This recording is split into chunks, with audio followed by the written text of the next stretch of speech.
So, people might know it's a bit of British politics. Obviously, I'm sure everybody knows about Keir Starmer and how much of a waste of space and a waste of time he is.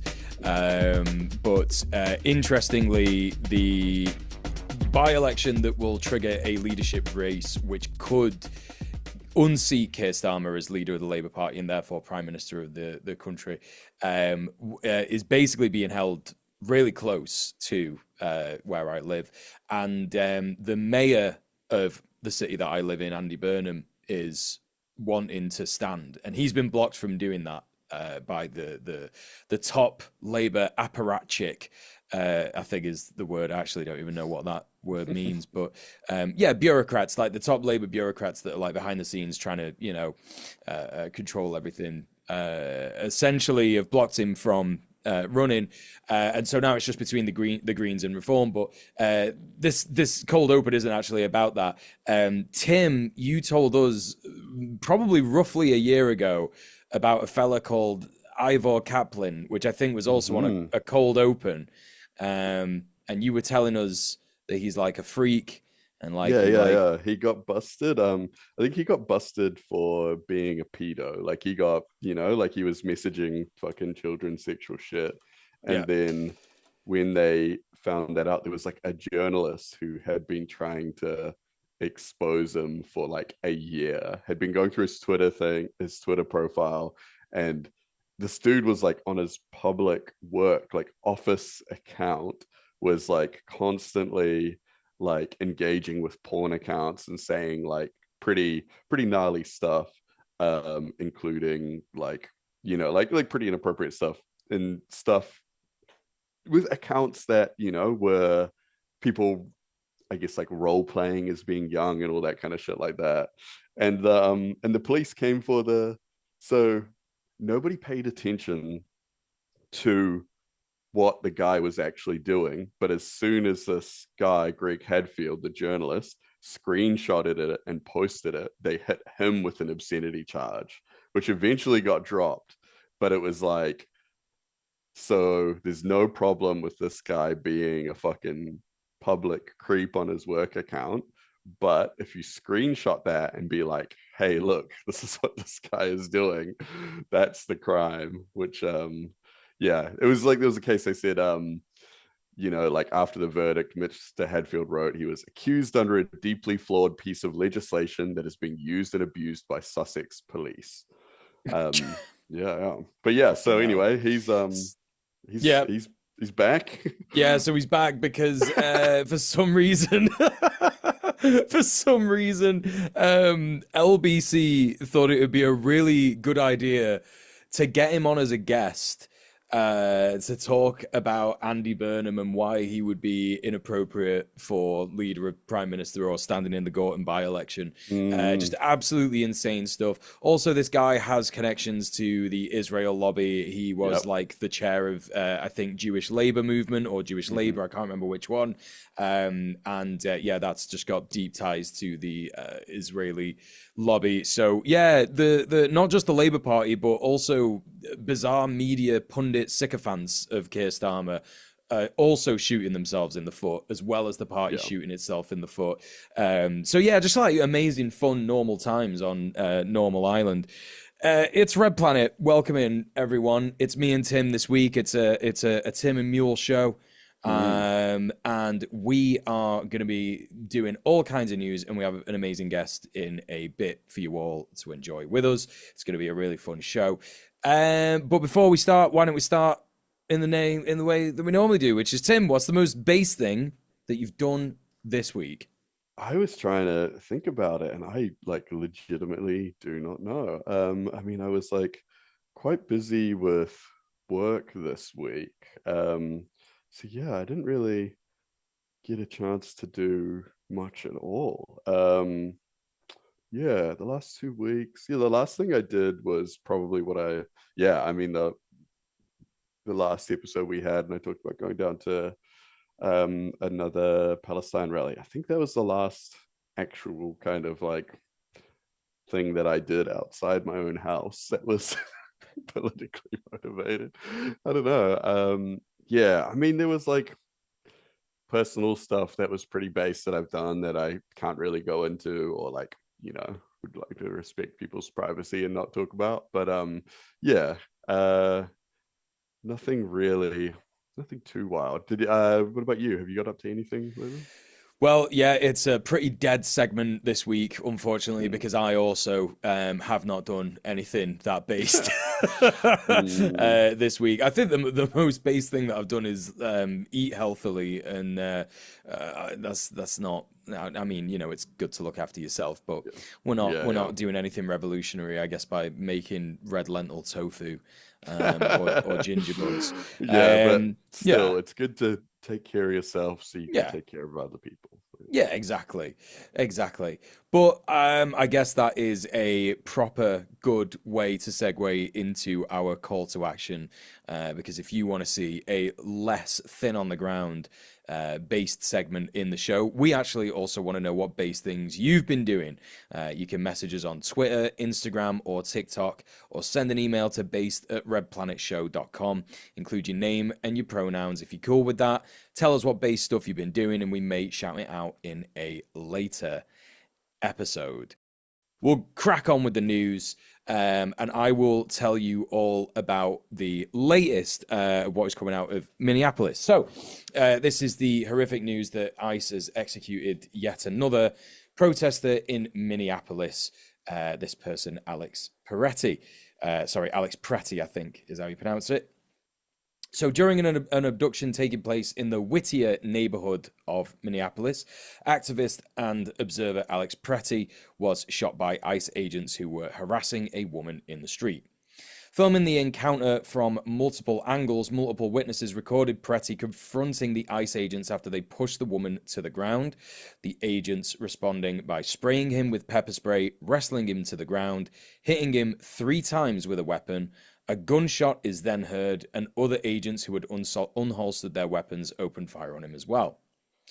Of course, the way that the paedophile podcaster administration of the USA announced this extrajudicial state execution was on Twitter, claiming that Pretty had a gun and was threatening to shoot. The tweet said, quote, fearing for his life and the lives and safety of fellow officers, an agent fired defensive shots.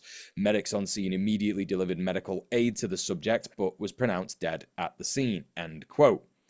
In all angles of the footage of the incident, there was no evidence to suggest Pretty was threatening the ICE agents with a gun, and no official medics were to be seen. He was reportedly given CPR before being taken to the hospital, where he was then pronounced dead. This ignited a fierce response from the local neighborhood, and activists dragged furniture and other objects into the road to create barricades and set fire to a dumpster.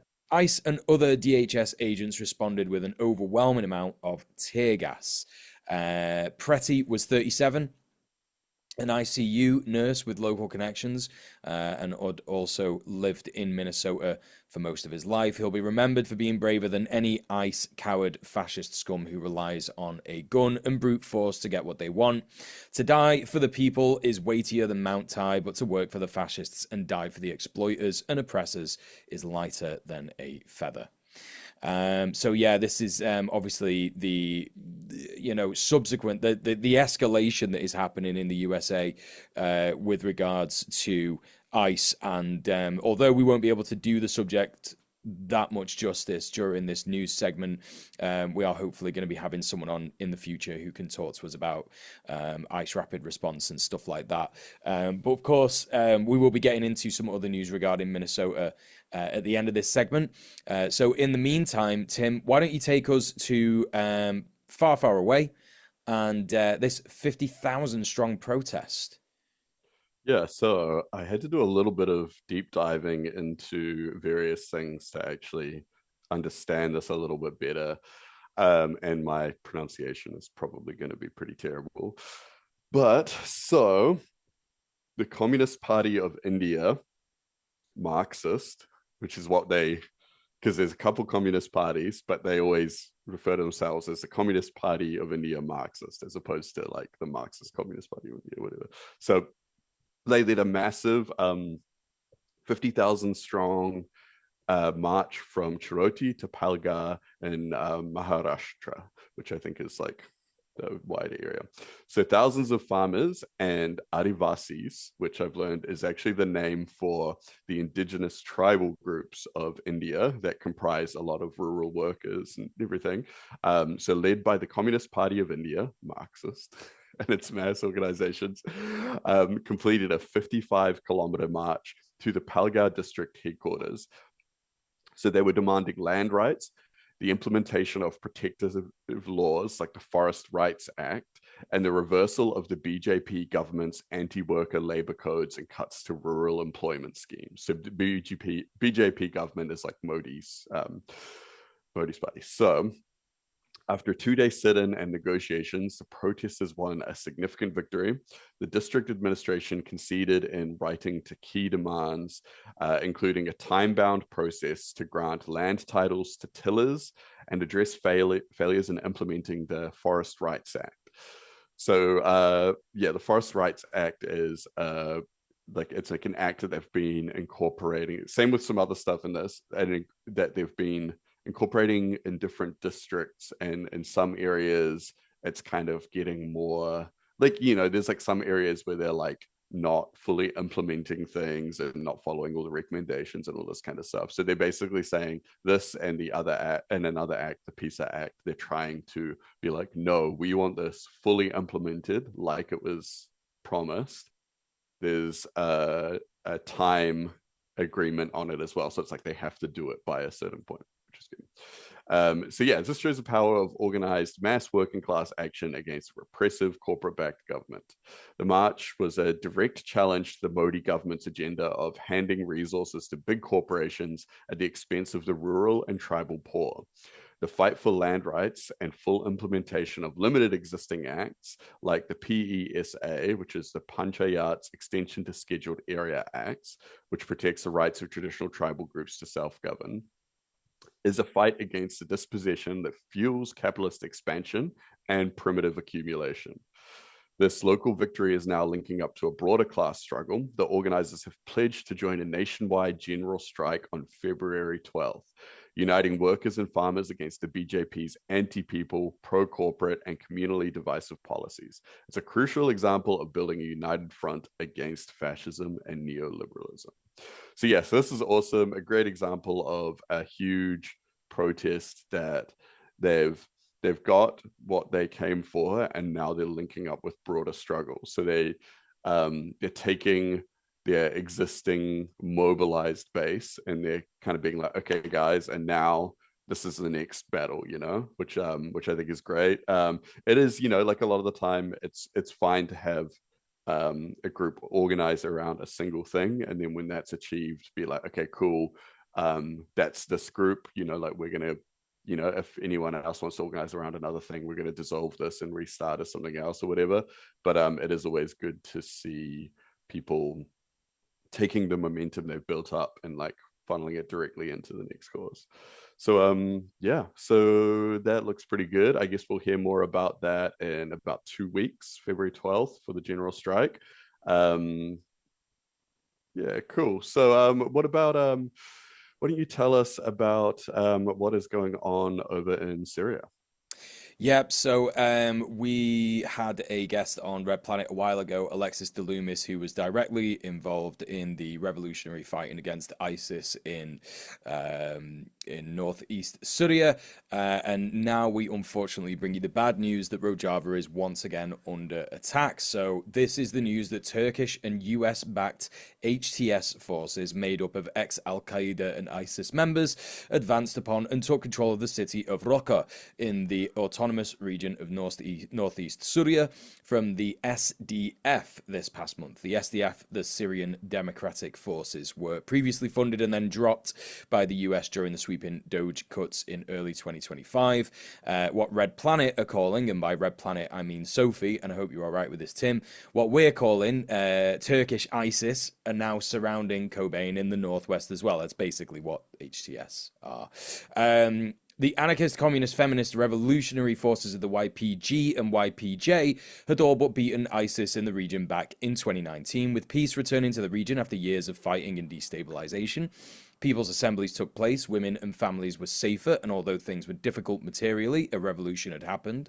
All that is now under threat. Along with seizing Raqqa, HTS took control of an SDF prison holding 8,000 members of ISIS and their families, who HTS have subsequently released. The flag of ISIS has since been seen held above various significant points of interest in the region.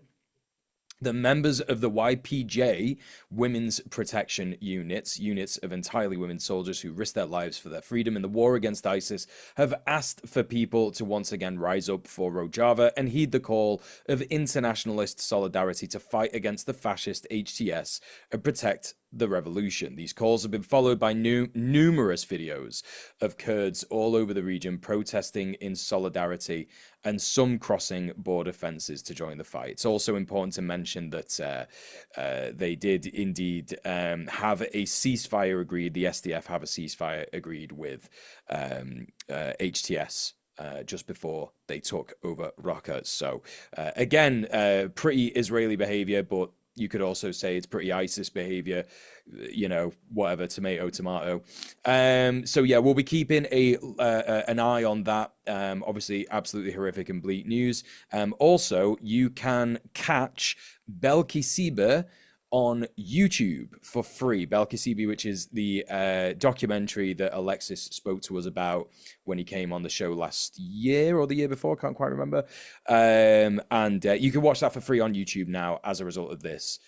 So yeah, if you're listening to this on the podcast, it'll be in the description. If you're watching it on YouTube, it'll be in the description. Okay, so Tim, tell us about the other stuff that's been going on in Minnesota relating to ICE. Yeah, cool. So on Friday, 23rd of January, a couple days ago now, Minneapolis was brought to a grinding halt by a general strike that was called for and organized by what is being called a broad coalition of community organizations, unions, and faith leaders, bringing what is being reported as hundreds of thousands of people out of the streets in sub-zero temperatures to demand ICE get out of the state.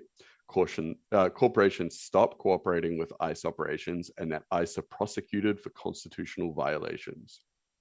The executive board of the Minnesota AFL-CIO, the state's federation of more than 1,000 affiliated local unions, voted to endorse what has been called Friday's Day of Truth and Freedom, with the executive board's president saying, on Friday, union members will join with our fellow Minnesotans to reject fear and speak with one voice as we call for ICE to leave our state. No additional funding for ICE, legal accountability for ICE's killing of Renee Good, and for Minnesota's large corporations to stop cooperating with ICE. With reporting on the strike being thin on the ground, with only local news outlets and independent journalists such as Status Coop on YouTube capturing the event, it is clear that the strike and others like it have serious ramifications for the capitalist establishment. With posts about it on Twitter being seriously throttled, people like Musk are terrified. It cannot be stressed just how organized things are on the ground in the Twin Cities, Minneapolis and St. Paul, with what appears to be a largely decentralized organic coalition of ICE rapid response groups, with various group chats alerting people to ICE's presence in the Twin Cities. According to Margaret Killjoy on Twitter, who also said, half the street corners around here have people from every walk of life, including Republicans, standing guard to watch for suspicious vehicles, which are reported to a robust and entirely decentralized network that tracks ICE vehicles and mobilizes responders. This combination of a broad coalition of different people responding to a single issue with neighborhood at the heart of it and organizations that have built power over a long period of time with no one person being the leader and people acting based on self-taught knowledge and a love for their neighbors is exactly what the working class needs in this situation. And we'll be watching this situation closely to see how the state responds. Solidarity to Minnesotans standing up against fascism.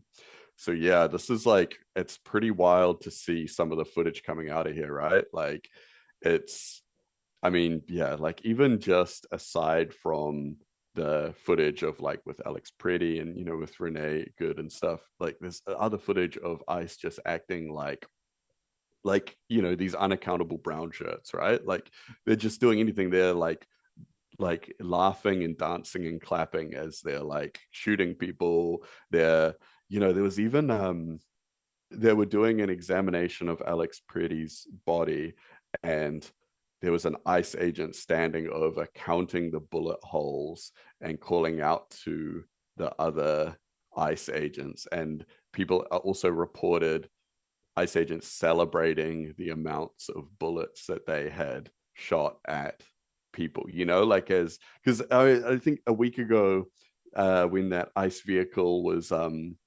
was robbed by citizens, they pulled out, there were those the trophy coins. Did you see Yeah, those? little Yeah, totem like conf things or whatever. yeah, Yeah, yeah, yeah, yeah. And this is like a thing you get like in, some organizations or even in like running clubs, where it's like you hit a certain goal and they give you a little commemorative coin. And so these like ICE are handing them out. And this is another thing. And if you look into the gangs within the LAPD, they do a lot of this stuff as well. And then, sometimes the guys will go get tattoos of the insignia from the trophies and stuff. And so they're reveling in what they're doing. Like they love it. This is what they wanted. This is what they voted for. And it's not a problem of training. Both the people that killed Renee Good and Alex Pretty were veterans, of ICE. Like one of them has been with ICE for 8 years, the other for 10. They're both very well trained. This is what they were trained for. Like this yeah, is what they want to be doing. And yeah. Yeah, they're I think unaccountable. it's fairly obvious that, these people do get a kick out of it. And I think that it is important that we look at exactly the kind of people that are doing this in all the ways that they Yeah. present themselves. Because like you say, yeah, they're not just like people who've come in off the street. They are people who've been in the organization for years, but they are also people who, like we saw, when cameras are rolling and these people don't notice that they're being filmed, they say things Mm. like, haha, it's just like Call of Duty, like, Yeah, which yeah. is an actual thing that one of these fucking freaks said. And it's like, I don't know what Call of Duty you've been playing where you just like shoot unarmed people. Like, what was that? Like Call of Duty fucking Black Ops where you kill What all was the that people in the level? No Russian airport Russian? Yeah, or yeah, something? yeah, yeah. And it's just, yeah, absolutely. It's just this grotesque amalgamation of the worst kind of gamer Mm. freak chuds and actual like out in the wild street Yeah, Nazis. Yeah, it's completely fucked. yeah, yeah, Um, yeah. Yeah, it is crazy because like, this is what I think about when, people are like, we talk about a lot about how like the imperial boomerang and like fascism is colonialism when it comes home. And we've talked about that quite a lot over the years. And this is what America was doing in Iraq. This is what it was doing in Afghanistan. This is what Israel is doing in Gaza and the West Bank. They're going into neighborhoods. They're doing this exact same thing. And the people that are fighting back in those countries are the ones that, like they were made out to be like insurgents, like all that kind of stuff, whatever. Or like, just like demonized for being freedom fighters. And then it's like now we're getting these Americans, even, like people that have never picked up a weapon or anything in their life, and they're starting to realize like, oh, I'm the Iraqi now, like in my own town. Like they've come from, they're coming in from somewhere else into my community, and they're dragging out my neighbors, they're questioning them, arresting them, even killing them, and all this kind of stuff. It's just like, it's like this was always going to be the end point of this kind of political project, yeah, like yeah. So, that is the end of the news. And we want to remind you that we are indeed a show that requires your money to function. Red Planet is made possible by the direct support of our viewers. Please head over to patreon.com/red_planet and you can choose whatever tier you like to support us with, because we have many options. There's merch, gifts, all kinds of things that you can get from checking out those different tiers. So have a look and yeah, please consider supporting us. So now we're going to move into the main topic of the show, where we have a guest, and this is a guest that I've been thinking about would be such a great guest to get on for a long time now. We're going to be speaking to Ray, who on his stream does essentially a lot of translation of various different media outlets from occupied Palestine, the Zionist entity, and all kinds of Arabic media outlets. Because I believe Ray is trilingual. Are you bilingual? Mhm. Trilingual? Try. So yeah, and essentially the purpose of this interview, we're going to be talking to Ray about the importance of cutting through Western imperialist narratives by breaking through the language barrier, because that is one of the biggest barriers to people understanding how people essentially, will fall victim to the narratives that Western media outlets often, portray. So Ray, hello, how are you doing? Hello, hello. Thanks for having me on. I'm doing My okay. my pleasure. Yeah, I'm doing okay. Thanks, man. Yeah, awesome. Okay, so talk to us a little bit about, like, because your stream is absolutely wonderful, because it is just like, obviously through the last 2 years since October 7th, 2023. The world has woken up to the issue of Palestine. The world has woken up to, what the Zionist entity is doing, and the importance of actually like understanding, what Israel is saying, the importance of understanding also not just what Israel is saying, but what Palestinians are saying, what Palestinians in Gaza are saying, what Palestinians in the West Bank are saying, has become more and more urgent. So talk to us a little bit about what kind of got you started in doing this super important work. Um, I okay. Well, I'm trying to think actually what was the trigger that got me to choose what I'm doing, because what got me started is actually being hosted on I don't know if you know Grimlow's stream. Yes. Talking about my movie that I'm still trying to produce, which is a documentary about the diaspora in America, in Chicago particularly, and about a certain cultural concept. Not to kind of take up too much time on talking about that, No, you can but a talk about it as long certain as you like. cultural concept that is related to resistance that I saw basically being transported with the Palestinian diaspora from Palestine into here. And I thought to myself, well, this was fun, going on stream. It worked. It happened. I need to also fundraise for the movie, but I can't just go on and just keep talking about my movie all the time. What else can I do? And I was like, okay, you know what? I'm trilingual. Not everyone speaks Hebrew. And as someone who watches the Israeli news, there's some stuff that is way too honest being said there, like just honestly, directly. We can talk about, for example, what is happening right now with Iran and how they were covering it right now.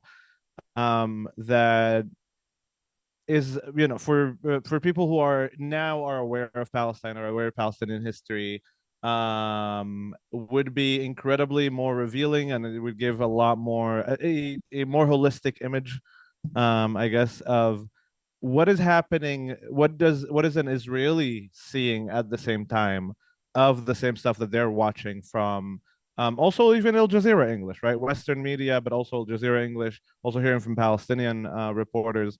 Um, like, as much as Western media try to cover Israel, it's always like very specific narrative about liberal Israel, which is absolutely not all of Israel. And I think that was missing. That was like, I was like, all right, that is an angle that I can do that is more interesting than just me talking about my own personal project all the time. And it is incredibly eye-opening for someone who is seeing the Palestinian perspective, seeing the Western image and what the West is trying to tell them about inside Israel, but just taking them and transporting them into that, living room inside Israel and seeing what the mainstream media is saying. Yeah, that's dope. No, and that's so important as well. It's I don't know if you know much about me and like my relationship to like the political aspects of the Palestinian cause, because it was something that super politicized me when I was about 22. So like about 14 years ago, I learned about the struggle of Palestinians. I learned about the ethnic cleansing. I learned about the Nakba. I learned about what Israel does. And unfortunately, my stepdad is Jewish and he's a Zionist. Sorry, not unfortunately he's Jewish. Unfortunately he's a Zionist. He and his family are extremely Zionist as well. And so like I've had like a difficult time trying to sort of cut through, even with them talking about like, well, look, this is what Israel says. Like, you talk about like supporting Israel, you talk about wanting Israel to be a safe place for Jewish people, and yet they're constantly threatening all the countries around it with war. They're constantly doing all this stuff. And they would always say the same thing to me, which is like, you're a lefty, loony conspiracy theorist. None of this stuff is real. You're making it up. How could it be true? We would know about it if it was true. So talk to us a little bit about like the honesty in which like yeah, on Israeli channels, like I think I've seen you cover like channel 14, I think. Yeah, channel 14 is like Newsmax. It's a BB channel. Yes. And I usually cover channel 13 because it's, I mean, I try to go and check different spectrums to show, again, within Israeli media how it's covered differently. But a lot of stuff, even when we were watching 13, which is the most liberal channel, is the exact same stuff. Again, when it comes to, for example, talking about Iran, channel 13, the liberal channel, is just as much, if not even more, than channel 14, the BB channel. Wow. Let's go bomb Iran. But if I may touch on that note of having maybe family members that are specifically not just Zionist, because there is obviously the Christian Zionism, and that's history even predates Jewish, the Jewish Yes. Zionist movement. But um, I currently am in America, right? I came to America over the years as an exchange student on different programs. One of those host families was a Jewish host family, like even the mother is a rabbi, and the mother at least falls firmly in the liberal Zionist um, um, um, end of the spectrum. Yeah. Um, and I do think personally, actually, because I live inside Israel and I speak Hebrew, and we talk about the actual realities of the stuff inside Israel, that argument of no, Israel is for safety is less of an argument that can come up even in that conversation. Because literally that same family, as even though they're Zionists, like the mother was pre-October 7th in 2023 was protesting against the Bibi government, the judicial reforms, but also some West Banks. Like she even was protesting in the West Bank over like against some settler attacks. But the point is that because our conversation is not centered around the Western coverage of Israel, that argument of like, oh no, it has to exist for safety is less of the argument. It's more so of the argument of, we discuss of how much does the Jewish community, for example, in America, since we're in America, um, I like relate to Israel and, how they think about Israel, not the narrative that it has to be because of safety, right? So that's an interesting point, and I think another reason why I think maybe doing what I'm doing is that people who might like be locked into this kind of ping pong of a conversation because of Western coverage, having the understanding of like seeing the coverage on the ground and seeing, for example, right now how the Shabak is like the equivalent of the FBI. It was always meant to target Palestinians, whether it's Palestinian citizens of Israel or Palestinians in the West Bank and Jerusalem and Gaza.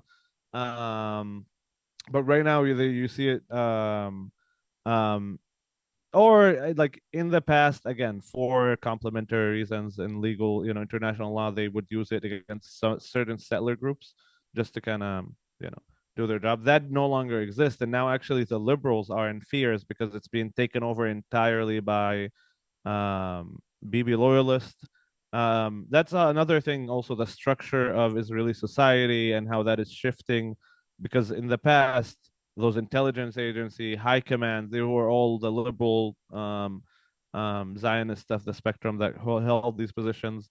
and now it's becoming more Bibi loyalist. And immediately you see the liberals not even, because they know these institutions and how they function, and immediately the liberals are like, oh, that means that this is about to be used on us.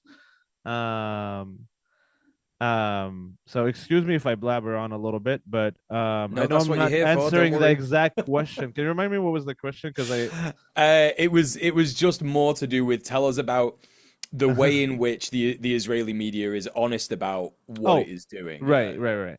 So when it comes to the more honest, what I mentioned before, like Iran, for example, right now I'm just off of covering translating Iran, or translating the Israeli news, and they were talking about Iran. And over the last week, it has been like, okay, what is Trump going to do, right? But like also a lot of times they're openly saying, how can we influence America? Today, for example, the liberal channel was talking to the like the Iran expert from Israel, and he's explaining how it's better for Israel to have America lead the way and strategically, and the 12-day war exposed actually Israel's weaknesses and exposed that Israel is no way near to being able to do a regime change. It needs America to do it. um and then the like again the presenter wants to like kind of bring it back to like, well, what if Trump doesn't make the decision?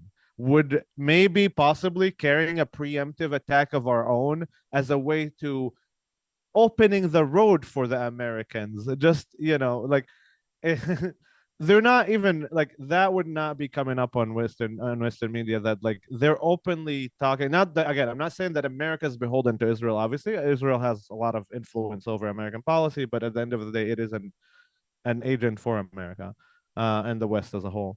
But it is it is ironic to see them basically like trying to scheme and figure out what for sort of influence avenues do we have over America to get them to carry out the attacks on Iran. Yeah, that's Um, the yeah, fascinating stuff. When you actually hear them saying like, yeah, it'd be really good if we could actually do this preemptive strike that would open the way to America. Like I guess like a thing that's always really fascinated me when I've obviously tuned into your streams and hearing the direct translations, I always knew that this is what Israelis do when they speak in Hebrew. It's like their secret language where they could just say whatever they want and they think that no one's gonna, it's never gonna get out. Do you know what I mean? They're never gonna, no What's one's the ever gonna bother learning the Twitter Hebrew. meme where it's like oh translating yeah. a quote from Hebrew is like finding a lost page of Mein Kampf? And Yeah, sometimes yeah. it's crazy. It's like, man, do they not know this translate button exists? Like it's right here. Well, that's Like, why they got rid of it. They got rid of it on yeah. Twitter. Elon Musk literally removed it. It was insane. It was like, oh well, obviously we know why that is, I think it's because of back the. now. Oh, they Yeah, brought it was Yeah, definitely gone for a yeah. while, but yeah, right. I don't know what the exact situation That was, was but it's the back that was now, the and yeah. yeah, the BB meeting, and then I don't know, maybe they had like another meeting. But yeah, no, what I was gonna say was yeah, no, the crazy, it's always struck me that Israel really do think that they are just this like huge power that operates on their own. And it's this massive, like, I guess, like dissonance that they're just not able to really figure out that they are a pawn of America, that they are an American military base. They exist solely in well, I mean, you could argue that they exist solely because America needs them to destabilize the region. Because if America stopped funding Israel, it would collapse overnight. There would be one state, and that would just be Palestine, inshallah, within our lifetime. But like, it's like the way that they talk about Iran is just absolutely insane. Like, because the last time they did this preemptive strike on Iran, they got flattened, as this guy you were saying, you were translating him, obviously completely got correct. Like, look, like we weren't able to withstand some of their older missiles. We're not that good. And then this other person is like, yeah, well, why don't we just bomb them anyway? And then America will be forced to come in again. And it's like, yeah, I'm sure that the United States is feeling really cool about how that happened last time, because I'm sure that Trump was like, yes, you can bomb Iran, right? I'm sure that these conversations happen, right? It's not like they don't happen. But I don't even think Trump was prepared for how solid Iran's response would be, considering that his whole strategy was like, right, well, we'll just bomb that one site, pretend it worked, and then get out. Because that's Yeah. essentially what it was. And now there's a ceasefire. So what they're trying now is just absolutely bizarre. But tell us a bit more about Iran. Tell us a bit more, because this is kind of like breaking, not really breaking news, but they've moved the Armada. The US has moved the Armada in now to the near the Straits of Hormuz or somewhere close, or I and mean, what? Yeah, according to Israeli news, it's within a drone flight away from Iran. right. That's the line. If I may actually touch a little bit actually about American-Israeli relations and how it is in the Israeli mind and how Yes. I see it. Yeah. Because I do think there is something deeper than just the monetary, like, surface level of colony, right? That is absolutely there. However, going back to Christian Zionism real quickly, the first points of Christian Zionism was with Puritans and Calvinists specifically, and the footnotes of the Geneva Bible talking about the Palestine becoming Christian land again, with the Jewish people going there and converting and during the end of time and so on and so forth.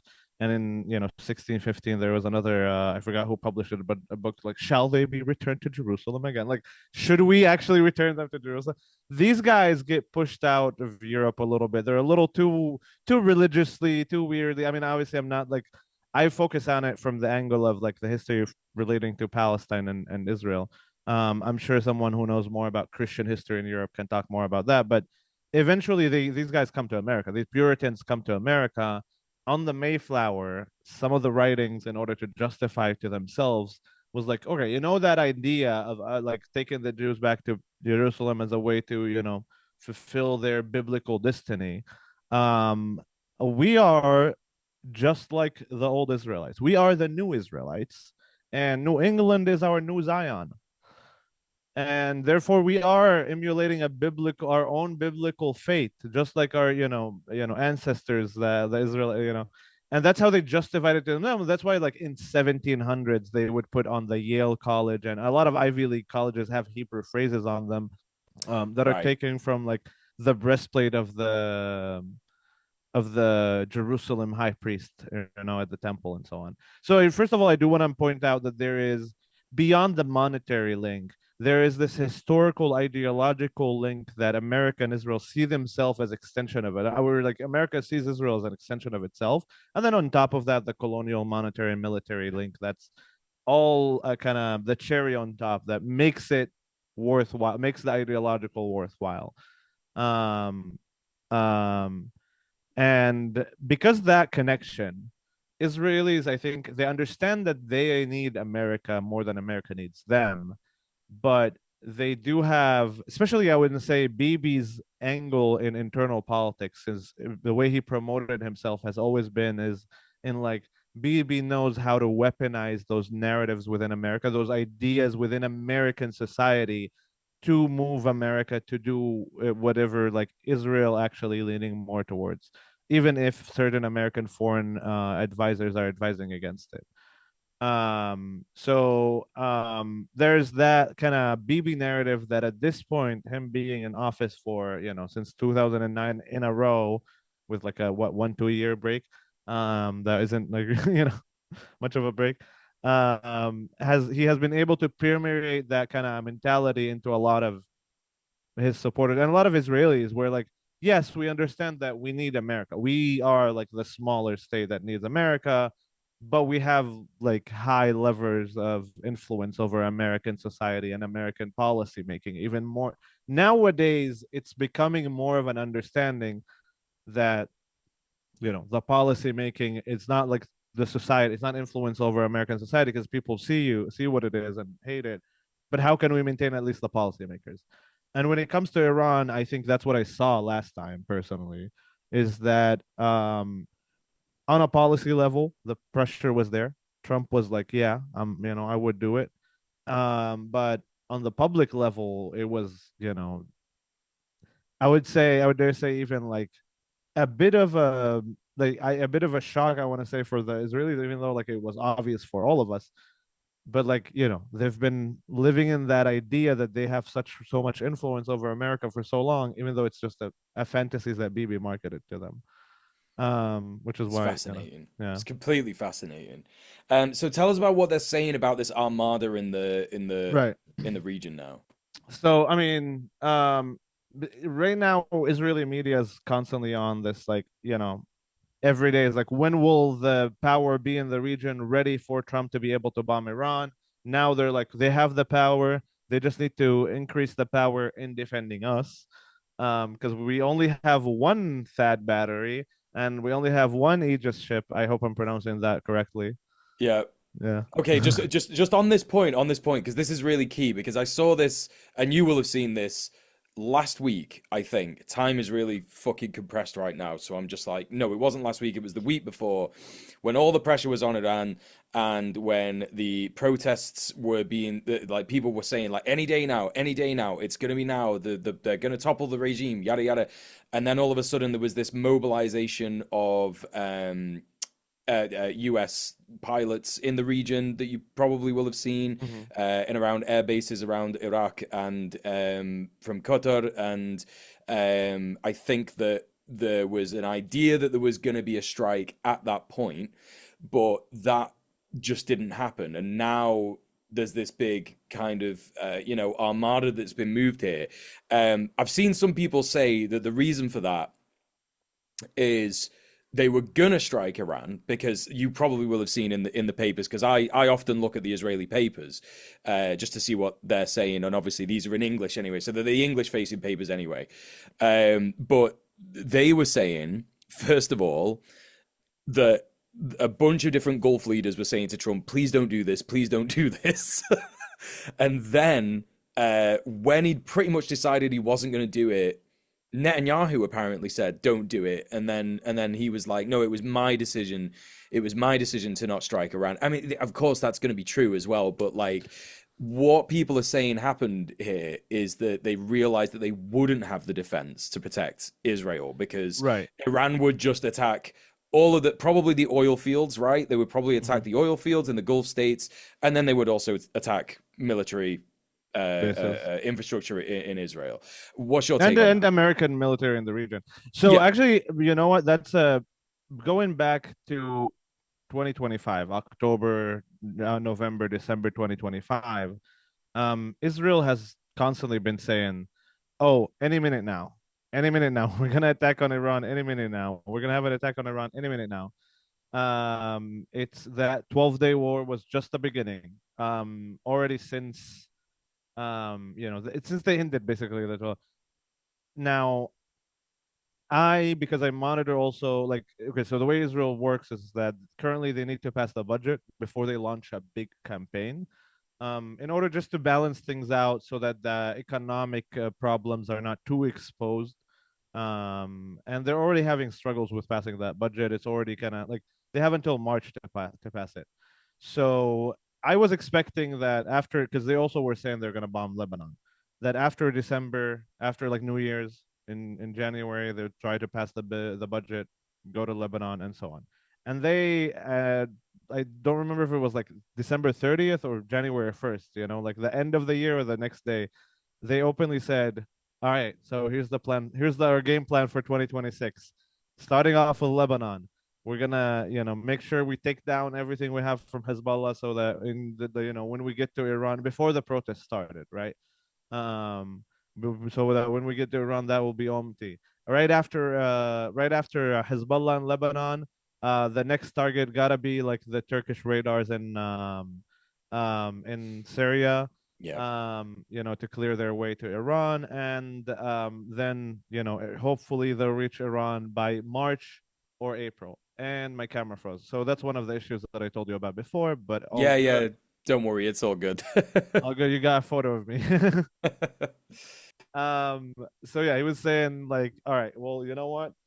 By March or April, we will attack. And so, given what we know about the 12-day war, given what I know about Israeli production of the air defenses, the main missile they need for their air defenses against Iran is the Arrow 3. That was the workhorse in the air defenses. And Israel's capacity in production, even though it's an Israeli developed system, their capacity in producing it is limited. It's a small country after all, and they need a lot of like materials and stuff like that. So they license it also to Boeing, and Boeing also produces them. But just they need. My understanding is that date was set for stockpiling of that missile specifically, and all of a sudden the protests broke out. That kind of presented an opportunity that BB saw and Israel saw, and obviously the Americans as well. Actually, another thing about their honesty, they are um, an ex-head of Mossad was interviewed on Israeli TV, and he accidentally, when they were asking him about the bringing in Pahlavi, the Shah, to rule Iran, he's like, some of the gangs in Iran, I mean some of the communities that we have in Iran, not some of the gangs. Another one of like openly saying things. Yeah, yeah. I think let's definitely take a little moment to talk about this particularly Yeah. because we've kind of stayed away from it a little bit on Red Planet because we don't want to just be repeating Western narratives about Iran, and we also don't want to be not reporting on the actual reality of what's going on. And of course, there's always the fear that you are going to fall into like conspiracy territory about what's going on. Yeah, And absolutely. Yeah. yeah, we kind of decided that like it would be a great opportunity to have you speak about it today with us. But essentially, yeah, this is essentially the admission that we've seen from various different Israeli officials. Well, not really officials, but I guess like ex-officials, people who've been in government, and not just that, but also ex-CIA director Mike Pompeo saying that there are Mossad agents on the ground agitating the protests in Iran, essentially. I think that the Red Planet take broadly is that we understand that these protests have obviously been co-opted. They started out as a kind of petty bourgeois revolution from the bazaar. I think like the bazaars that are super important to the economy in Iran and stuff. And this was about the economy in Iran because of course Iran is completely battered by sanctions, and that caused, and not just the petty bourgeois business owners, small to medium sized business owners, but also it's hurting the people of Iran as well, and just regular everyday people were out and about doing protests. But then of course there's all the reports of lots of people getting killed and lots of people dying. Not It's like really. people being found with Israeli ammunition in their bodies. Yes, Like it's yeah. it's I completely mean, fucked. Yeah. I mean, some of the footage also you can see clearly of the protesters. I mean, look, I think we should. If I should, again, like you said, it's a sensitive. Like you got to be careful so you don't. On one hand, you don't parrot Western propaganda about it, but on the other hand, you're not just fully taking the state right narrative Yeah. because at the end of the day, police everywhere do commit police violence, Yes. Yes. right? Like that's not It's um not a foreign concept. Like, yeah, yeah, yeah, yeah. yeah, yeah. Mm. So my personal take on it is the bazaars are a historic angle. My personal take on it, first and foremost, relies on a statement that I read and I read on my stream that comes from Kurdistan and Azerbaijan workers activists. So talking about worker activists that are trying to not necessarily always be active within unions, even also like doing activism outside of unions, but it's focused on working class, anti-capitalist policies, um, um, um, critique of the regime, right? And in that statement, they very clearly state how, obviously in every protest, in every past regime change protest or like protest in Iran, there are bodies that try to co-opt this. What we're seeing today is actually a higher level of that. And there is a clear line of demarcation that they create there. And it's important to say so the bazaar has a historic angle, right? It is obviously real Iranian business people, right? A real Iranian, like small and medium shop owners that are, having issues with the change of the currency and inflation and all of that. That is absolutely understandable. The thing there that this has an historical angle that, to my understanding, the the bazaars have not striked and like took protest since 1979, since the Supposedly, yeah. revolution, which is like it marks a bigger change. Now, in addition to that, we have I again from my reading from the actual working activist, you have healthcare, sugarcane, education, railroad workers, steel mills, workers in every field that are striking not only around unionizing but also around other rights and other straight up better pay, not only like within like, oh, we want to form a union to negotiate for better pay always. And again, there's a clear difference between striking workers, the protests that you see in the bazaars and so on, and other footage that I've seen where you find a group of like I want to also recall back to 1953 and how that was taken, and how every coup happens, because 1953 was the blueprint for coups, right? After that, they were like, all right, this is how we're gonna do it, and the year after it, immediately they went to Latin America to do it. Yeah. You'll see. Well, I saw a lot of footage of like the attacks at the mosques, children being attacked, civilians, public transportations. Obviously, like I also can, to a certain level, understand people getting angry and attacking a policeman, but like it starts to look different when you see those things. It is when I started seeing attacks on hospitals and medical workers, and I've seen like footage from non-Iranian like Azeri websites, and Azerbaijan is not in the like not fully in the pro-Iranian regime angle there. But like when I see even news from local like places that are around Iran, that are even they are like showing me direct footage of burning ambulances, like 180 ambulances, Yeah. hospitals, like medical centers, first aid medical centers, not hospitals, and stuff like that. That's where you can say, all right, there's a clear difference between striking shopkeepers, striking workers, those protesters, and the protesters that are doing that. And most likely, in some of those footage, because we do see a couple hundred people doing those stuff, not Yeah. one or two. Yeah. Most likely, there are kids, young kids here that are, from a lower material background, right? Like they don't have they have got the butt end of the sanctions because of the regime policies. Um, that maybe didn't get the chance to get even better education and so on, that are probably got dragged behind someone who's working for someone who might be working for Israel. And that's where I Exactly. want to call like the 1953 coup, because basically specifically the Rashidians were the local agents that worked for Derbyshire and the Americans, the British and the Americans,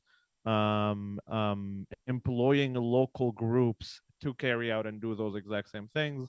And it's just too much of the same thing. Like they use at this time also Iran was under embargo and all that. Like Iran was also facing economic precarities, let's say, Yeah. economic pressures. So I think we can easily say, look, I understand there's police brutality, especially after they shut down the internet. I like it's completely expected, and even the regime's channels themselves are the ones who aired the footage from the morgue. Like people show the footage from the morgue. I was like, that was I saw the reporter on one of the regimes, like one of the Iranian state's channels, Yeah. Press reporting. TV. I don't no, it wasn't Press TV, but it was Yeah. another local like in Persian channel Yeah. that he was reporting from there. So it's not like this is very leaked footage No. as Yeah. much as People it were was revealed. treating it like that. Yeah. Yeah. It's like obviously police brutality exists, and I'm sure there's innocents that got killed. Just like there's innocents that got killed by like the children who were like I saw footage of them like receiving a Molotov cocktails by the protesters, and the Yeah. protesters had weapons, obviously, as you said. I heard reports about the bullets. I haven't seen anything more credible, so I don't want to, I don't get into that. But I have seen even on Israeli TV when they're playing footage of the protesters. One of the footage had a protester with an M16, which is an old gun that Israel like used a lot. So I've also seen footage of a protester that had like a really fucking clean new shotgun. You know what I mean? yeah, Like a super modern shotgun. And I'm not saying that like an insurgent,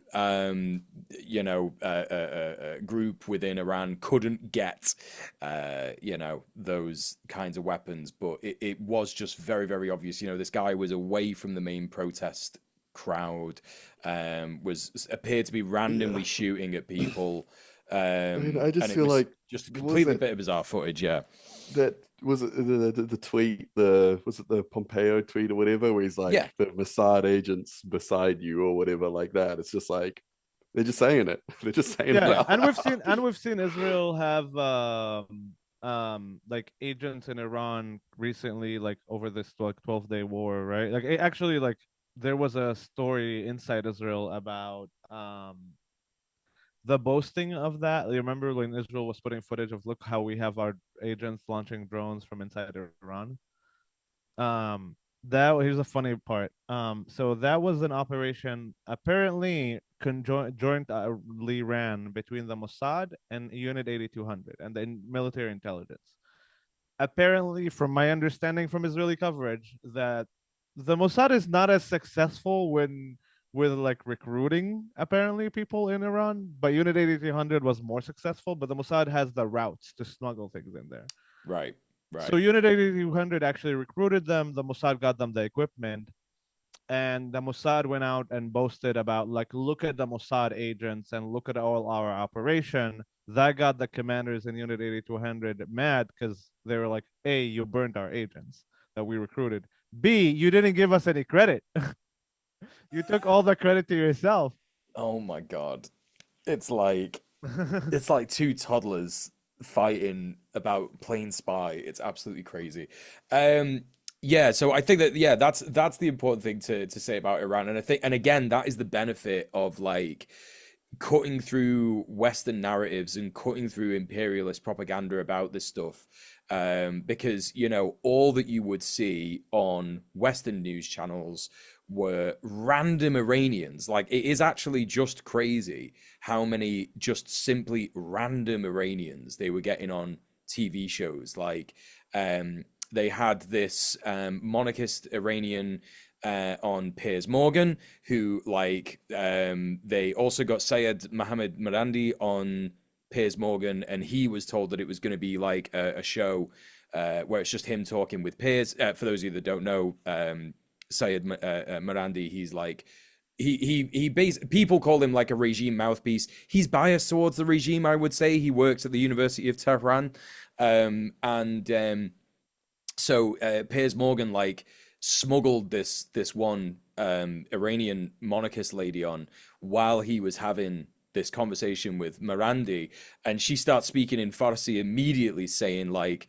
I'm gonna cut you to pieces as soon as the regime is back and shit like this. Oh It's my like god. it's completely insane. Yeah. Oh wow. These are the kinds of people that are like being paraded around on Western. So there's a comedian in Britain called Omid Jalili.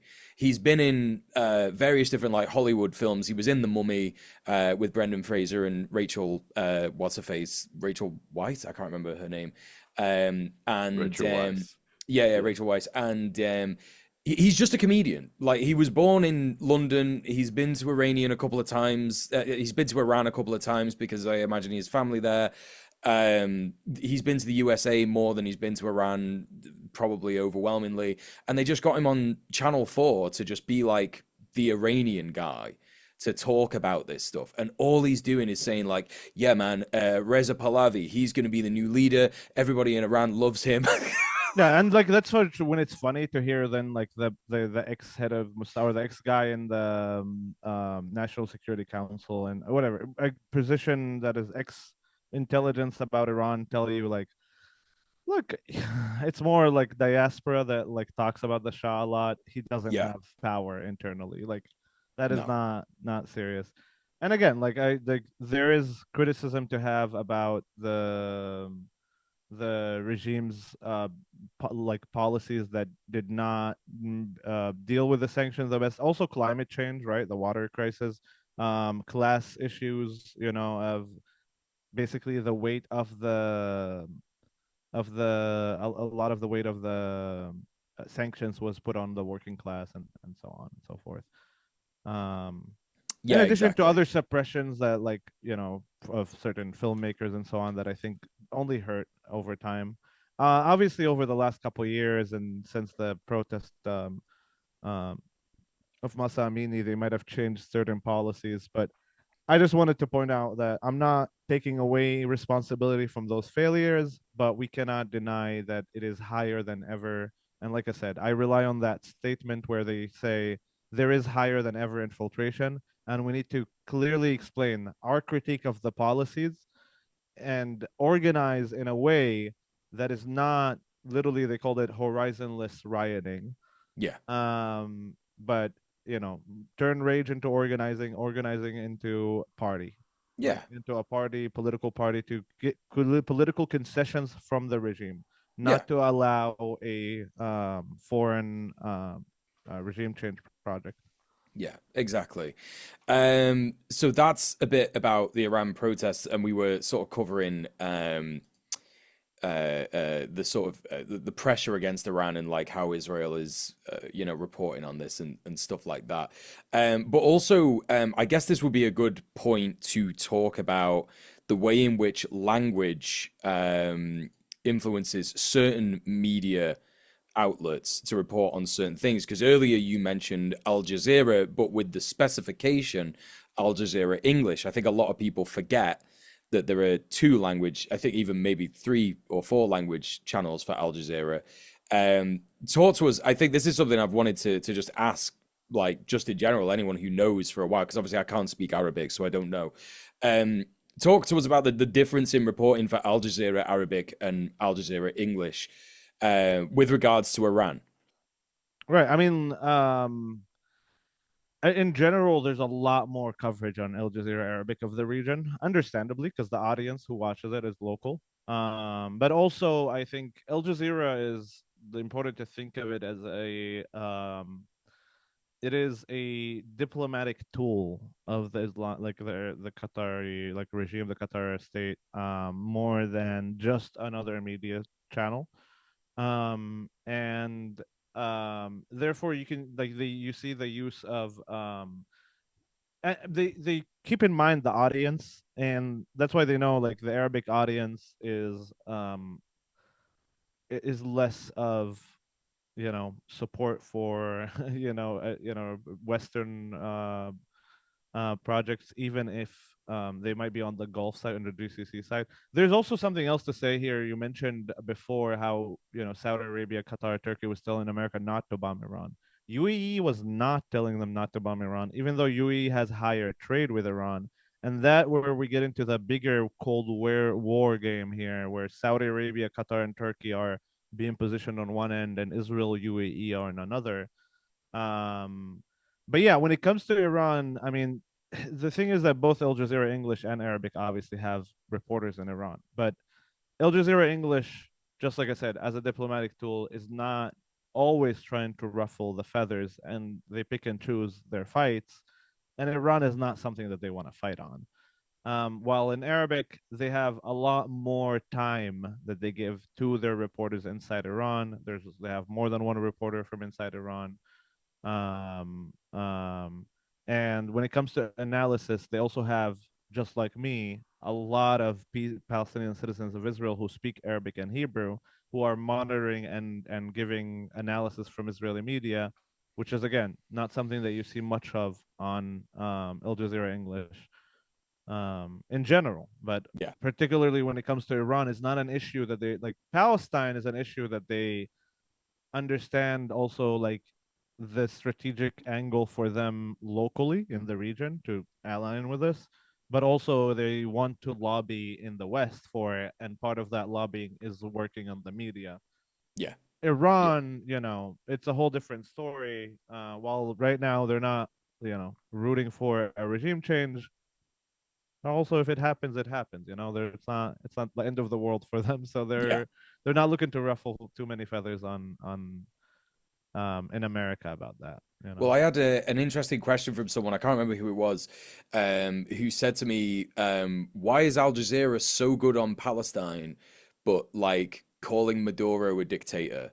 And I was like, okay, yeah, the way to understand this is that like I guess that even Al Jazeera English understands that there's going to be a lot of people of all kinds like going to them for news about Palestine, but also like there's a lot of people in Qatar who are super pro Palestine. It's like it's a huge movement that unites like a lot of people in the region. It's not going to get away with just like reporting the Western lies about Israel in even if they're doing it on the English channel. But also like that's why they are so bad on other stuff because they are just literally a client state to empire. They're just going to say the same things about Maduro. Yeah. Also I think don't know if about you it. have anything to add to that. Yeah. Yeah, just like the same thing. Like I just think about the diplomatic tool and where they pick and choose their fights. Like which ones, like they care about Palestine. So like they're like, actually, they will give you the coverage you want on Venezuela for us to have more in Palestine and maybe even convince you that, you know what, we're not so bad after all. We might, like, you should work with us. I do have plenty of criticism for a lot of like Turkey, Saudi Arabia, Qatar, kind of those like American client states that are trying to do something for Palestine as a way to save face locally, right? But still, Yeah, I definitely don't think they have a smart strategy at all. no, that's the interesting thing is the saving face locally, and it is just like because obviously it would just be it's such an unpopular position, in the Abraham Accords, signing the Abraham Accords as well. Um, yeah, just absolutely fascinating. But yeah, so Al Jazeera Arabic, Al Jazeera English. Also, I don't. Did you want to add anything about Iran that you've heard recently that you think might be of interest to us? I mean, nothing particular other than like, you know, Israeli air companies. If like, there's like the breaking news last thing that was like Israeli air companies are being flexible with cancellation over the next 2 to 3 weeks. Also, Benjamin Netanyahu is supposed to meet with Trump on February 19th. I am expecting them, and they said we're ramping up production when it comes to the arrows, missiles, and all of that. They're trying to get more THAAD missiles into Israel, more air defenses in Sea Aegis ships, at least two more to come to Israel, at least for now. I want to say my expectation is not before that visit, maybe after that visit or during. I don't know, maybe, but I could be wrong. Yeah, it could Anyway, happen tomorrow for all we know. They're yeah. just fucking psychopaths, aren't they? No. Um, okay. Let's move on to. I think this is also. It's not exactly breaking news, but this is news that happened this week. The Gaza redevelopment plan I know it. as part of the Board of Peace, Hmm. and particularly understanding that this is an entirely this thing has been presented to the West in English to be like, this is what we're doing in Gaza. This is part of the ceasefire. This is part of the Board of Peace. We are making peace in the Middle East happen, yada, yada, yada. Also, please invest in this doomed project, right? That appeared to be broadly what was happening at the WEF when it was announced by Jared Kushner. I don't know if you watched it, Ray. Did you see the presentation that he made? I've seen portions of it. So, I need to all the things. But did you see the Arabic thing? Because no. there was a like part of like in the title they kind of put a little bit of Arabic in the presentation, but Yep. in Arabic, obviously we write from right to left, not left to Yep. right, and the letters also connect to each other and different. Like it's kind of always in a way sort of cursive. And you need to have just it's a function you need to turn on within your software so that like it will like do the Arabic properly. And they literally did not turn that on, did not have anyone proofread it. It was like unlegible and flipped upside down, like or like other way around. Jesus Christ. Okay, It well, just showed, yeah, that's the benefit of understanding another language, right? Because then right. you can see the incompetency of the fucking leaders of the empire, Exactly, just yeah. like straight on show for everybody. But yeah, essentially during the presentation, it was at the World Economic Forum, as I say, in Davos. Trump came on first to essentially repeat all the same inane, ridiculous points that he made in his speech the day before, he basically just repeated. He was just talking about how good America is now, just all this nonsense, and then appeared to, signal that what was previously going to be the Gaza Board of Peace is now just the Board of Peace, and is essentially possibly going to be used to get more peace throughout the world. So it appears that this is his personal vanity project now, where he's going to be the peace president and he's going to solve all this stuff. But anyway, let's go back to Gaza. Let's go back to this presentation.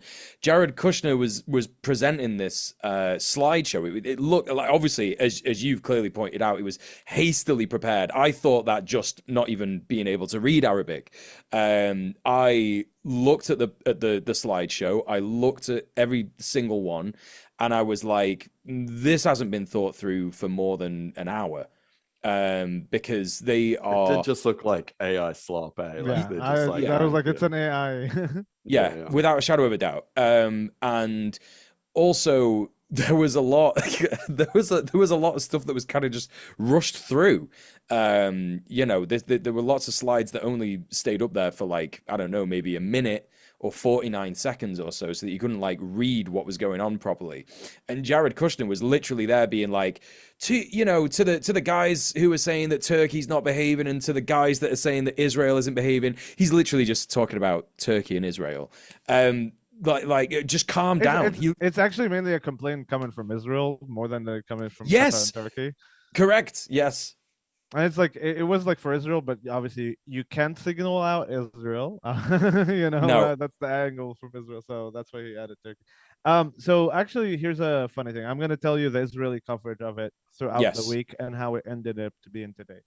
Already, like, on the last trip when Bibi came to Miami to visit Trump, he told them, he kind of had these quotes telling his cabinet, we need to give Trump something in order to get other stuff on Iran. Basically, they're saying they need to give him something on Gaza in order to get other stuff on Iran. And so basically, after that, as they started talking about phase two, after Bibi came home and phase two started being in the talks, initially the Israel media was doing this thing where, like, they're like, on the ground nothing's changing, we're not gonna withdraw. Israeli, because Israeli public and politicians have said to the ground that, like, without getting this last body of that last captive, we will not withdraw, we will not open Rafah, we will not do anything. That was kind of the language that, like, they talk, we kind of would nod for America so we don't upset Trump, but on the ground we will not withdraw, we will not do anything until, like, we get that body.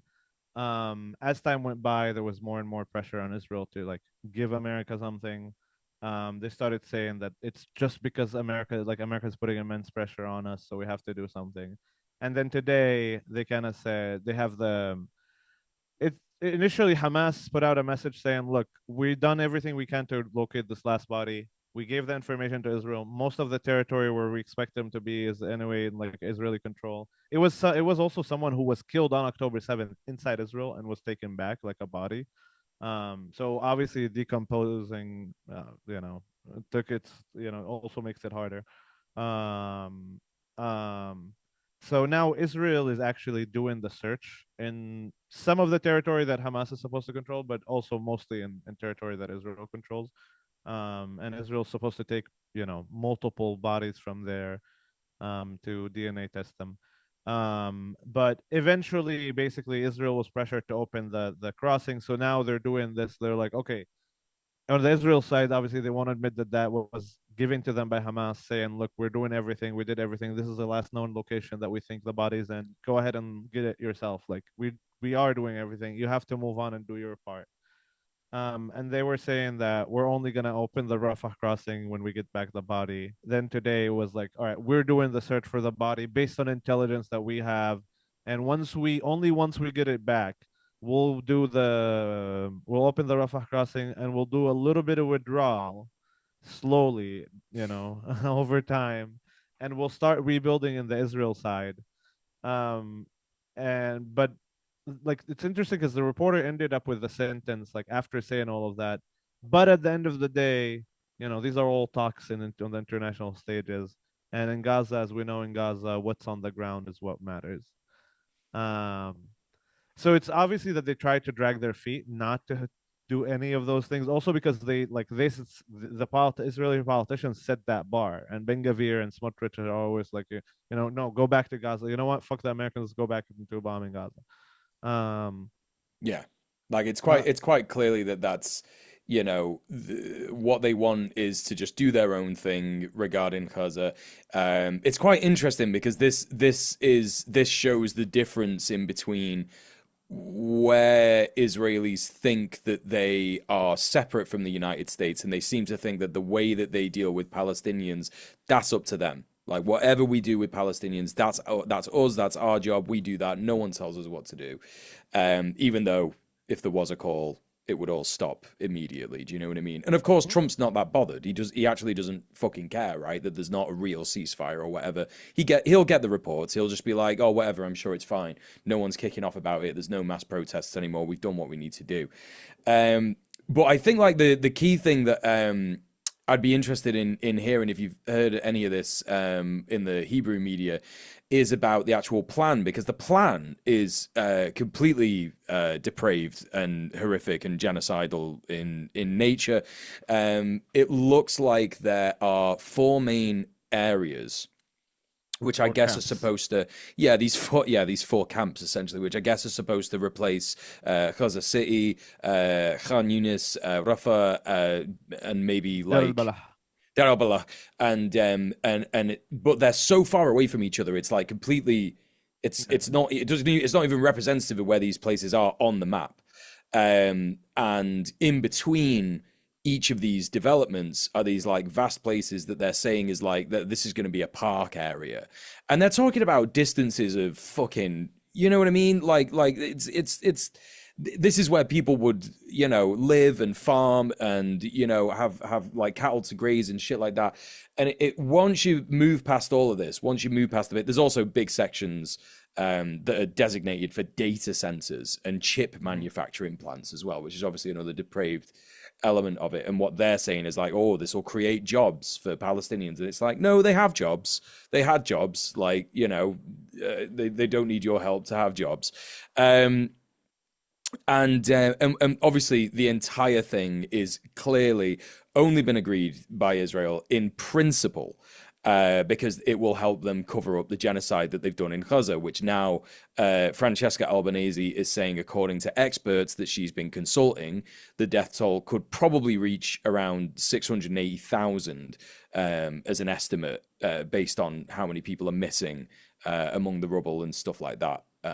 So I wonder if there's been any talk about like the actual plan to develop it, and what I guess like Israel wants to do in Gaza, which is going to be a totally different thing. It's just going to be settlements, right? Mm-hmm. So, I mean, we'll see what happens, but like the whole idea when it comes to like settlements, that's the ambition from the Israeli public and a lot in the Israeli government, whether it's the Bibi party and others.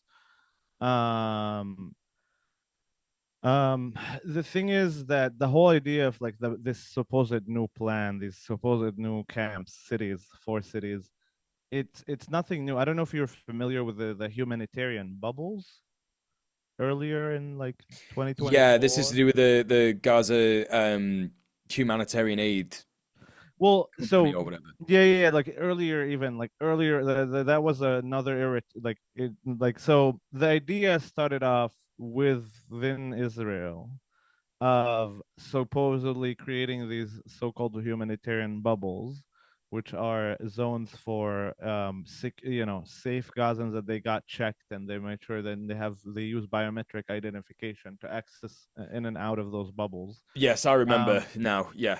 and that way Israel can like put them in these humanitarian, and obviously those things also are also not original, like fascists as fascists do, they copy from each other. And earlier on they were talking about like how this is inspired by Sri Lanka and the Tamil genocide. So an important kind of note to kind of link how history is related, like to understand that it helps to understand those things. But obviously more high tech with biometric, identifications and so on. And that kind of like never went anywhere. But at some point they did like the general's plan that was a failure. They tried to come back to the humanitarian bubble with the Gaza Humanitarian Foundation, and then but it wasn't at this point. It was like a distribution center, and now we're seeing another iteration, and that was also another failure because all these plans are a incompetent, two is unrealistic, um, and cruel. But now we're seeing this other iteration of it. It's just the same system. It's just the same plan of creating work camps, of concentrating Palestinians within Gaza that are already refugees since 1948, in a more concentrated areas. And I would link that into an effort that Israel's doing in the West Bank, which they are obviously targeting all of the West Bank and many communities all over. But there's a special operation that is focused on the refugee camps of the northern cities, Nablus, Tulkarem, Jenin, in particular. And I'm sure you heard that there's like over 30,000, 40,000 Palestinians that are currently houseless because of that, because they were, kicked, ethnically cleansed out of the camps, and the army took over there. They're basically offering people to come back now if they relinquish their right of return, if they relinquish Right. their Yeah. refugee status. And also, when they're coming back, they want to replan the whole camp in a way that allows them to have like regular patrol, like routes and whatnot inside the camp.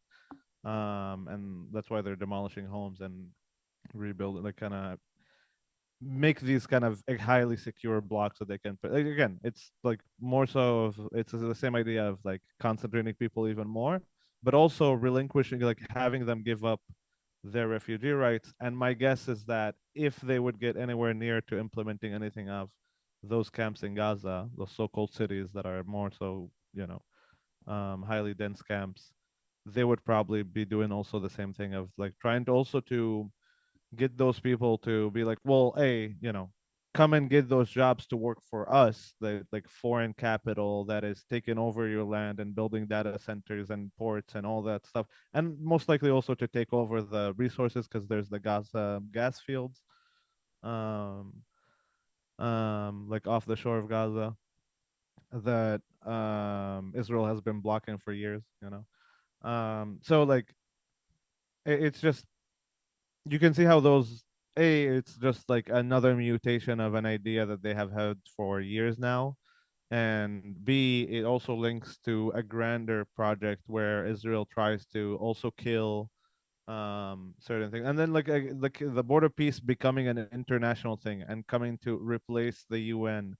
Israel attacking UNRWA. Literally, recently they destroyed the UNRWA offices and they plan to build 1,400 apartment, basically settlement units, what they call, in that area.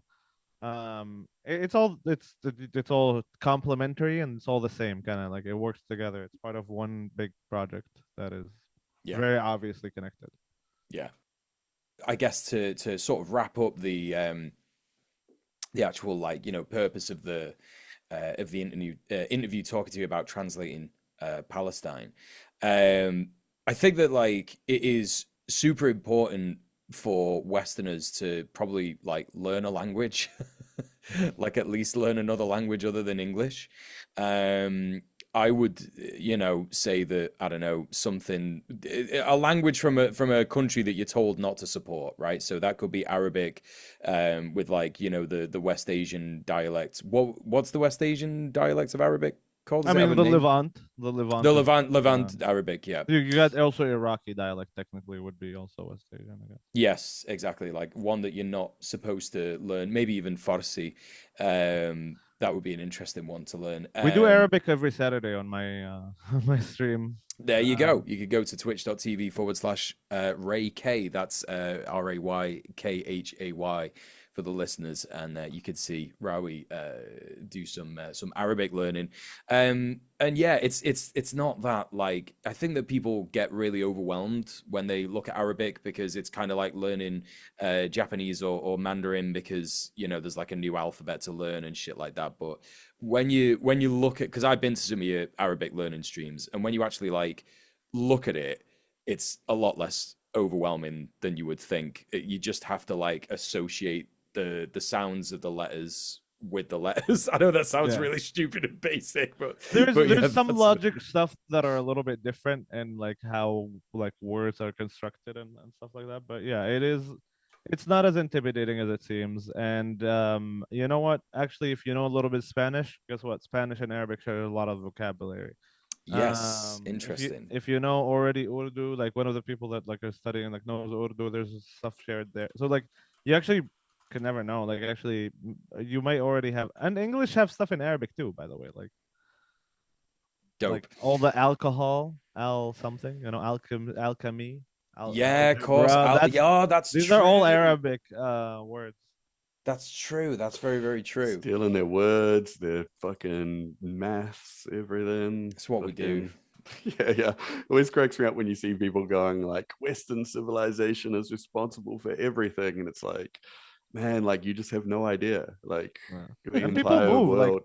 Yeah, there's such a cultural interchange all around the world. Like there's no, this is like the real kind of like, I guess the kind of Kropotkin thing, how it's like no single invention or act was possible without all the things that came before it, and there's like this constant interchange of like people sharing ideas and labor and all this kind of stuff. And it's like the more you look into it, the more you understand that like yeah, like how literally everything is connected. Everyone's like people have moved across the world and back so many times. It's just like it's such an incredible thing that gets reduced to like just like people just Palestine don't is acknowledge it. very diverse. Like there Mm. is Armenian Palestinians, there are, Afro Palestinians. We're all Palestinians at the end of the day. Yeah. A lot of us are obviously like language wise, if you funny enough studying Arabic, you see how similar we talk about Arabic and Hebrew similarities, but also if you start to look at Proto-Semitic languages like Aramaic and Mm. Syrianic, and a lot of the words are literally the same or would be a transfer. Like in the Levant, for example, when we say fertile land, we say like Ard Ba'al, or and it's funny enough because like Baal used to be a fertile god in like Mm. Canaanite, pantheons, and so on. It just interesting, and it shows how people move, and there's borrow words that come from even into Arabic from other places, but also it shows you how things built up, like you were saying, like over time, right? Yeah, yeah.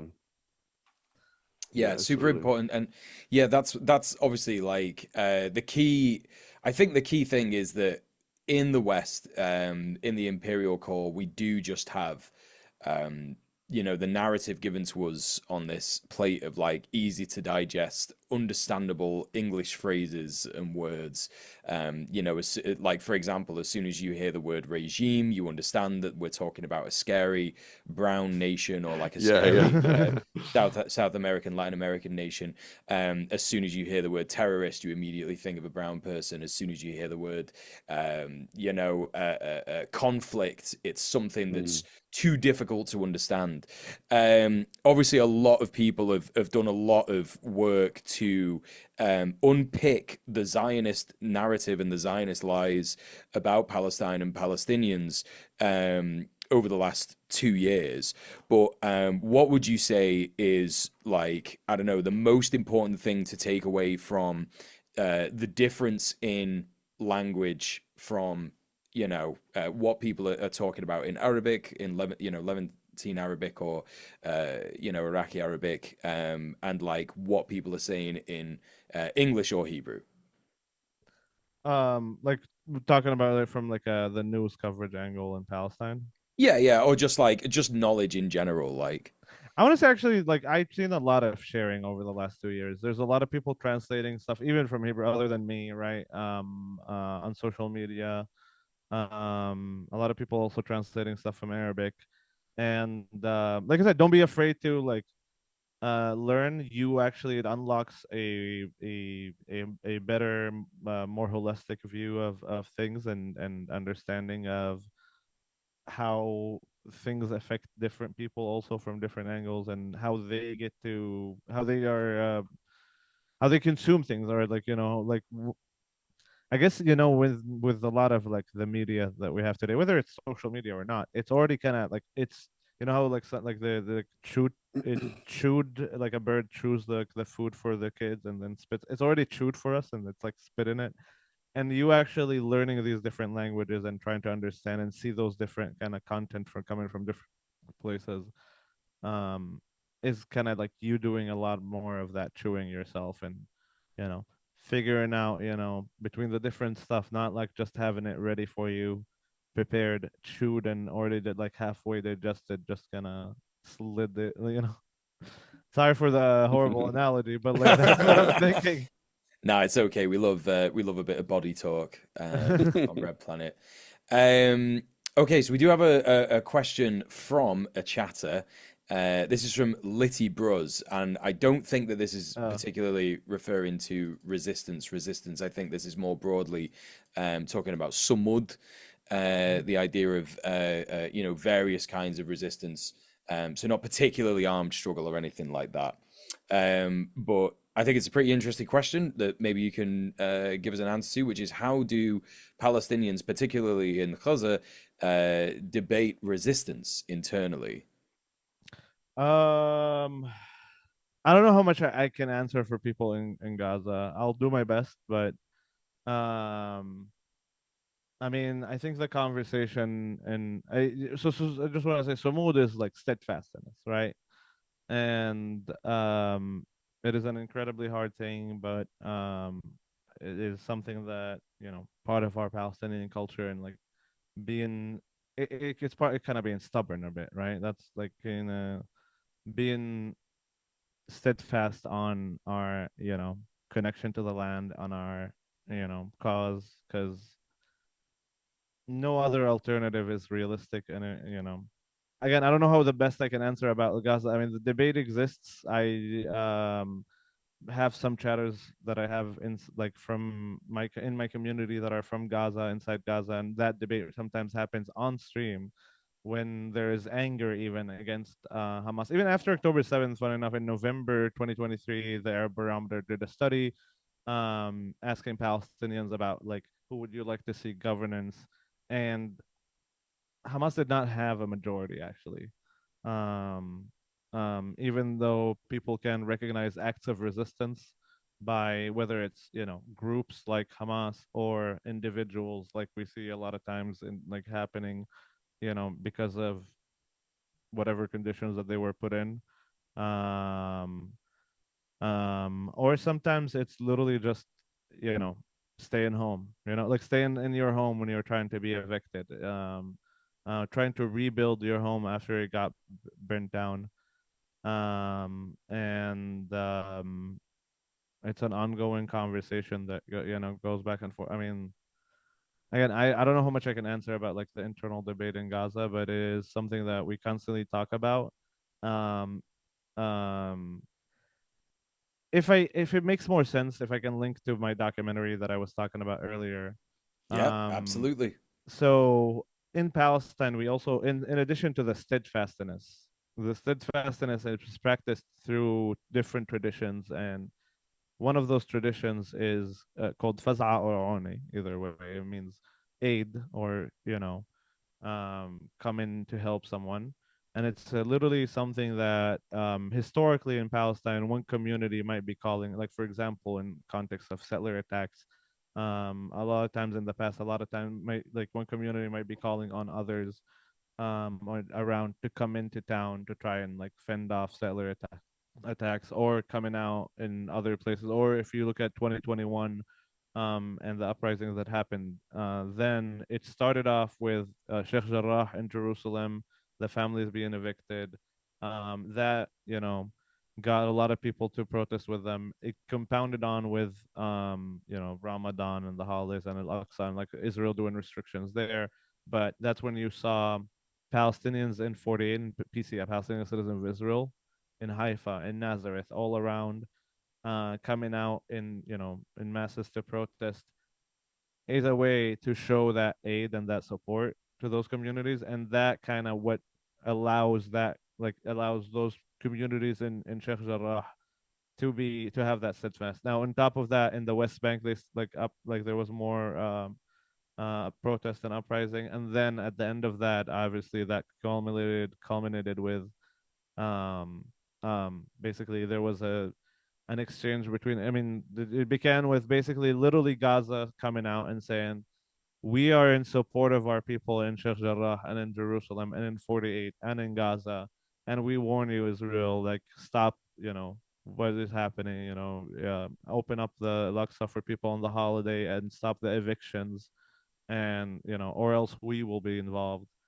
And that's how things got, also that, like, Gaza got involved in 2021 as well. It's um and it's, again, like, it's not necessarily like have to be that big. Sometimes it's very small acts of, you know even post a settler attack, we, go down. Or even in PCI communities in the south, there's unrecognized towns that constantly get demolished and don't get services and so on, and you'll have people coming out to volunteer and rebuild the homes and so on.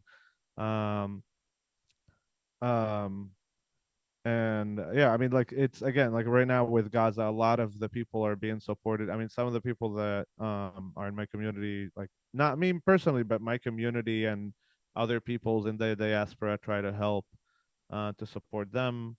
Those who get to come here, they get to be hugged and, taken by the community in here. And, like, the kids that would come on medical visas, right, to get treatment, the diaspora community takes them and take care of them. um and that solidarity is at the root of that sumud, right, like that, the root of that steadfastness. And that's when I got here. And originally, after October 7th, the crackdown was so hard that locally, neither people in the West Bank, nor people in Jerusalem, nor people in PCI could have came out to protest because of how harsh the crackdown was. Um, and I came here and I saw the protest abroad, and I saw how much the local Palestinian community here was leading those actions. And I was like, that's literally like that faza'a that we're like, or oni that we were talking about, that represents itself in the homeland being, and, and later on I started seeing more and more also, again, like, taken in the of the, medical evacuees and so on. And I don't know if Yeah. I answered the question, but I tried to give concepts of, like, Palestinian steadfastness and, how, like, our culture, and, the different ways that we resist, whether it's in, like, Gaza, also inside Gaza, that, people who created, like, convert their cars to work on on cooking fuel, on vegetable oil, people who are building desalination plants out of nothing, and trying to do, to provide water, like, that's all acts of resistance. It's all like the combination of things that makes up the whole, essentially. Like For every us, single little thing matters. yeah, Yeah. as Palestinians, like, existence is resistance. That, like, it when your whole existence is under attack, it, like, no matter what you do, it would be perceived as, like, Mahmoud Khalil did not even lead the protest. He was a negotiator. Right. The Turkish student just wrote an op-ed. Just by being there and existing and writing an op-ed, that is considered a threat already. So, you know, Yeah. we can have Yeah. our internal conversation and sometimes be like, well, how good is this versus that? And, maybe also moments of reality can, like, produce anger over, like, you know if, maybe we chose different tactics that would have been better. But at the end of the day, it's not our choice, it's the reality imposed on us, that just existing and breathing and saying I am Palestinian is already enough to get people to be like, well, you're anti-Semitic, you're you're um, I've been told that you don't exist, and that's not a real place, actually. I So literally had Israelis, like, again, growing up living inside Israel. I literally had Israelis, be like, no, you cannot say you're Palestinian. The most you can say is Arab Israeli, because Palestine does not exist. You yeah. don't exist. Like, so And yeah, the whole broadening of the term Arab is also like that's part of their, like, again, yeah, coming back to language, that's part of their effort to totally erase any kind of identity and ethnicity within the region, because it's like, well, what is an Arab, right? Yeah. um you've got the Bedouin, you've got the Druze, you've got the Palestinians, you've got I mean, the Druze are Palestinian. They're just, I mean, yeah, so are Bedouins. It's just like we're like Druze is a religious sect. Bedouins are, related to people who might have had more recent connection to like nomadic life, yeah, and still have that tribal connection more. But yeah, Arabic is like Arabs, exactly like I said. Like it's what are Arabs, right? It's such a people don't can kind of like think of that. It is because Yeah. like I said before, technically a lot of us like we are locals that got Arabized, but it's not like, Mm. again, Arabic is not connected to the Aramaic and the Hebrew and the Syriac, the Assyrian language, um, and all those local languages that were there before, and it's the Yeah. local dialect of the Levant carries over from there. Like it shows how the people are the same people, right? We Mm. identify as Arabs today. There is definitely like a process of Arab. Maybe at some point we were, my ancestors identified as Canaanites, but like it's such a confusing thing for the West because like we have this wide Arab world and it's very diverse, and you have the North African. Again, I'm like a lot of North African Amazighi tribes, right? Like known in English as Berber, but Amazighi, like it's a derogatory term, so Amazighi is the proper one to use. But a Mhm. lot of those Yeah. Amazighi people like might not consider themselves as Arab, even though they speak Arabic, and they got Arabized because of like maybe the relation of that process, and it felt Oh more yeah. imposed on them. Although I also met some Amazighi people that say I am Amazighi Arab. It's like basically what I want to say is that the idea of nationality is a very already like a Western, like European kind of like idea that spread out more throughout the world, and it's not necessarily like, and then that's when like you have the more like the regionality develop into a nationality with Palestine and so on, and obviously there's influence of the colonial era. yeah, But totally like important to make those distinctions, to just fight against it, right? But yeah, sorry to cut you off there, Ray. no, you're perfectly good. I can blab on, and I honestly, my stream people like were like, just leave us with some videos. So I have people literally watching random videos right now. Okay, but yeah, no, absolutely fantastic interview. Thanks so much for coming on. Honestly, Yeah. yeah, Thanks we for got to having wrap me. it up now, but hopefully we could get you on in the future to talk about some other stuff as well. Thank you so much for having me. Um, but yeah, just before we leave, is there anything that you would like to plug? We also have, an idea on our show that we ask our listeners and viewers to do every week, which is to do a bit of homework. I don't know if you had a thought about what you could recommend people do homework wise. But yeah, if you have any thoughts on that, or you've got anything you want to plug. I mean, I guess just my stream, twitch.com/raykhay, guys. I only do live. You don't get really VODs or anything. I'm not a social media person. Um, I'll leave my movie for hopefully we'll get that moving. That's another thing. And homework, I don't really have really much. I learn choose a language, learn a new language. Um, that's always good. Um, and yeah, I'm glad. Thanks for having me. This was a pleasure. Dope. I'm glad to do this, Fantastic. and have a great rest of your night. Thanks so Whatever. much. Thanks so much for joining us, Ray. Thank you. See you Thank you. later. See See ya. you. Goodbye. Yeah, absolutely fantastic. Yeah, learn another language, and before you do that, make sure you subscribe to Red Planet, basically. Yeah, do not forget, we are a show that requires your funding. Please go to https:// patreon.com/red_planet. Sorry, I made that needlessly complicated. Go to patreon.com/red_planet. Subscribe. There are various different tiers that you can go to support us, but at the highest tier, our sicko tier, we give you a thank you at the end of every show. And as always, thank you so much, Risk Inverse, for being our only sicko. Thank you for supporting us, you absolute legend. But if people wanted to support Tim more, where could they do that? You can find me on YouTube and Twitch as Conquest of Dread or Dread Conquest on Blue Sky and Twitter. And if you're into tabletop RPGs, jump on Twitter and look up Dark RPG 2000. It's a little project I've been working on that is almost finished. Tabletop RPG book set in like a dark dystopian future. Lots of class war stuff going on there. Very fun. But what if they want to hear more from you, Myung? Then you could go to my Twitch stream as well. That's twitch.tv/DJMUEL every Monday to Thursday, 6 p.m. UK time till late. Cover the news, geopolitics stuff from a anti-imperialist and a communist perspective, with a little bit of organizing advice and stuff like that dabbled in there throughout. And yeah, don't forget our absent co-host who couldn't make it to this stream, this show today. That is Sophie from Mars.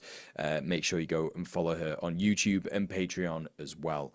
But thank you so much, everyone, for listening, watching, being here for the live broadcast. We will see you next week. See you then. Goodbye. Bye.